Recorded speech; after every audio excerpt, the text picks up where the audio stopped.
Hello, আসসালামু আলাইকুম। আমি উঠে গিয়েছিলাম ঘুম থেকে 4:30টার সময়, কারণ আমরা যাচ্ছি এখন আরামবাগ বাস স্টেশনে নোয়াখালী যাওয়ার উদ্দেশ্যে। তো বাসে উঠছি, বাস থেকে নামছি আমরা 12:30টায়। বাস ছাড়ছিল 6:30টার দিকে। এই যে আমার শাশুড়ি আর আমার জামাই মিলে বসে গল্প করতেছে। আমার শাশুড়ির জন্য আমার দুলাভাই ঘি, তারপর লাচ্ছা সেমাই পাঠিয়েছে।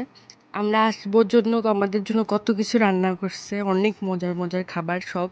আমি প্রত্যেকবার যখনই আসি আর আমি 2 কেজি 3 কেজি ওজন বাড়ায় যাই নোয়াখালী থেকে, এত এত খাবার খেয়ে।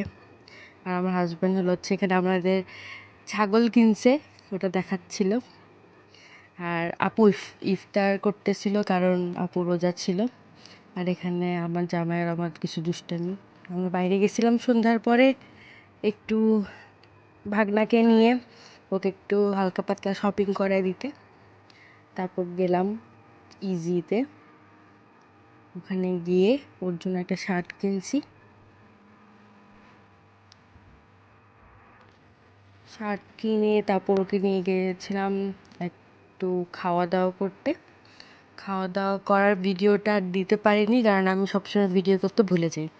এখানে আমি ক্যান্ডিড নেওয়ার চেষ্টা করতেছিলাম, কিন্তু আমার জামাই পুরা নষ্ট করে দিছে জিনিসটা। আল্লাহ হাফেজ এভরিওয়ান।